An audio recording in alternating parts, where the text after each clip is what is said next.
Buona giornata, buona serata, eccoci all'appuntamento con il nostro spazio dedicato al mondo dello sport. www.venetoglobe.com è la nostra e vostra web tv che ogni giorno produce e realizza interviste, reportage ed inchieste naturalmente sul mondo dello sport. Le potete trovare poi tutte comodamente in modalità on demand sul nostro sito www.venetoglobe.com, i canali Facebook e YouTube. Per quanto riguarda invece il digitale terrestre, ricordatevi canale 95 Veneto e Friuli Venezia Giulia, rispondente a Caffè TV 24, l'emittente del Nord Italia che ogni sera intorno alle 19:40, 19:45 circa mette in onda la nostra edizione del giornale sportivo e poi in replica in seconda parte in serata e nella primissima parte del giorno dopo nella mattinata. Bene, andiamo a vedere e a raccontarvi quello che è successo nella giornata odierna. Allora, partiamo dal rugby perché la situazione dei leoni biancoverdi è caratterizzata da una situazione meteorologica che calza a pennello per la prossima trasferta che dovrà fare appunto la formazione di coach Crowley. I leoni biancoverdi saliranno a Dublino per affrontare nella Champions Cup il Leinster, un Leinster che è già stato qui a Monigo nella prima di campionato, vittoria di misura del Leinster ma buona prestazione del Benetton. Adesso si ricambia la visita, diciamo così, non è campionato ma è Champions Cup che è ancora più importante.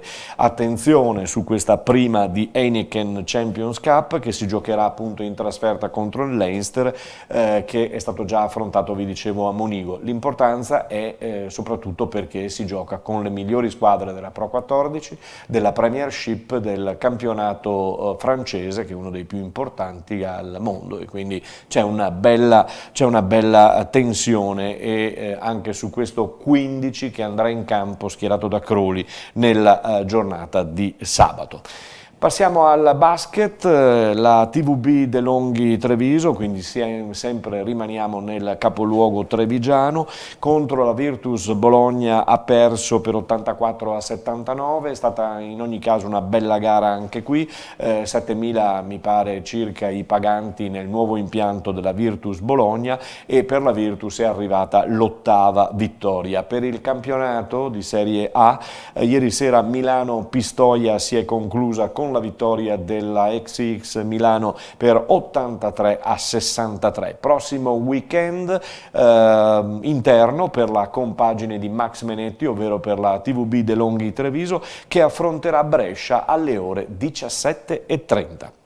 Andiamo in A1 femminile per quanto riguarda la pallavolo femminile per l'appunto con l'Imoco Volley che questa sera torna in campo a Cuneo dopo la vittoria contro Novara per 3-1 nel weekend trascorso. Giocherà questo turno infrasettimanale questa sera a Cuneo, vi dicevo, dopo essersi allenate ieri in quel di Novara, trasferta in quel di Cuneo e questa sera si scende in campo. Infine a Milano il 16 la Supercoppa contro nuovamente l'Igor Gorgonzola Novara. Dicevamo ieri che abbiamo fatto gli auguri a Barbolini per la sua ha avuto un problemino al cuore, ma problemino risolto completamente e felicemente, sarà in campo già questa sera al suo posto in panchina, quindi in bocca al lupo naturalmente e buona guarigione avvenuta a Barbolini, tecnico dell'Igor Gorgonzola Novara.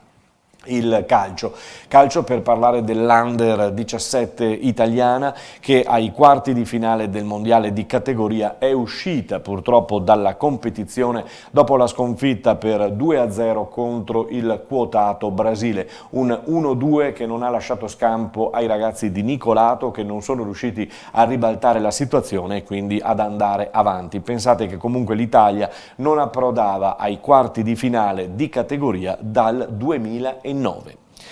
Andiamo alla Serie A, dove la Juventus si trova al comando con 32 punti davanti all'Inter. La formazione bianconera ha scelto la linea morbida con CR7, con Cristiano Ronaldo. Ne parlano un po' tutti i quotidiani sportivi e non quest'oggi. Insomma, l'inghippo era il cambio che Sarri aveva effettuato fuori CR7 dentro Dybala, tra l'altro un cambio fortunato perché ha dato la vittoria con il gol. Dybala ha dato la vittoria alla Juventus contro il Milan. La protesta era stata di Ronaldo, che uscendo dal campo, insomma, qualche parolina in portoghese l'aveva detta verso la panchina, e non si era fermato in panchina, è andato direttamente negli spogliatoi dello stadium. La Juventus sceglie di andare con la linea morbida, insomma CR7 e CR7, no?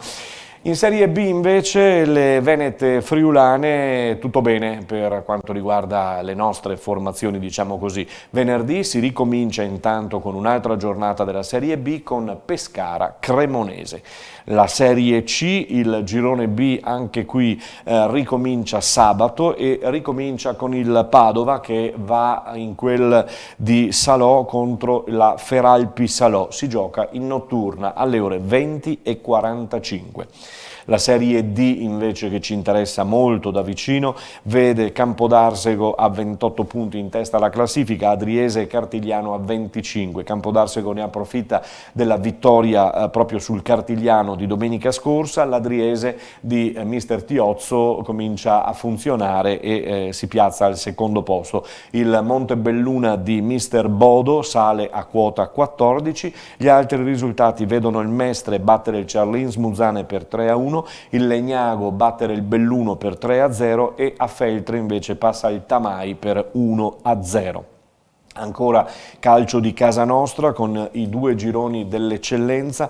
Nel girone A il Giorgione, pareggiando contro il Golosine Santa Lucia per 2-2, si fa raggiungere in testa dal Sona a 25 punti, mentre nel girone B c'è in testa il Porto Mansuè, che con il San Giorgio Sedico forma la coppia per il momento in testa alla classifica. Rimane invece in ultima posizione l'Eclisse Careni Pievigina dopo il pareggio con la Robeganese, che ha esonerato proprio ieri il tecnico Tamai. È stato fatale questo pareggio, tra l'altro dell'Eclisse, raggiunto all'ultimo minuto con un rigore di Scarabel. Molte le proteste della Robeganese, però nulla di fatto, trasformazione poi di Scarabel e gol del pareggio. Il tecnico Tamai è stato sostituito da Francesco Cominotto, tecnico di esperienza, ex Union Pro.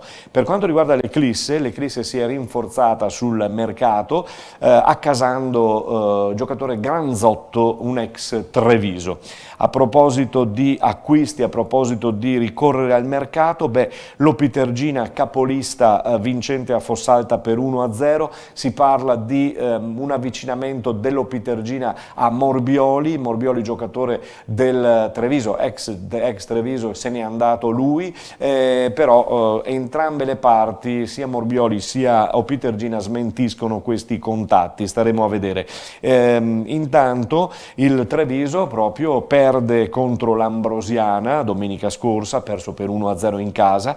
Treviso ora che scende al quarto posto e rischia, perché attenzione, prime e seconde passano direttamente, la terza c'è la possibilità, ma la quarta rimane fuori dai giochi che sono necessari al Treviso per risalire di categoria. Un Treviso che necessita, come vi dicevo prima, di tornare sul mercato, soprattutto per l'attacco, visto l'infortunio al crociato del ginocchio per Ray Luna. Si tratta di trovare dei sostituti per Paladin e Zambon, che sono gli unici attaccanti in forza adesso al Treviso.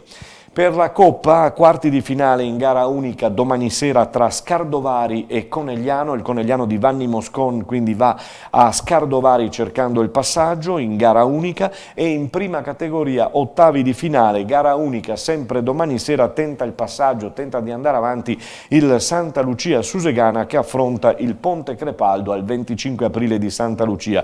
L'altra partita è Alpago Refrontolo. Il basket quasi in chiusura in Serie A2 femminile, il Ponzano in trasferta contro una delle ultime della classe vince tranquillamente per 85-61, sabato si ritorna in casa al Palaciconia di Ponzano Veneto per affrontare il Sarcedo. E allora poniamo gli occhi anche questa sera sulla formazione scusatemi, della Ruker Sanve che va a raccogliere l'8ª vittoria su 8 partite disputate fin qui. Ieri abbiamo sentito Marco Mian, ci mancava un piccolo pezzettino perché c'era una lode ad un giocatore che poi abbiamo sempre ai nostri microfoni. Sentiamo Marco Mian.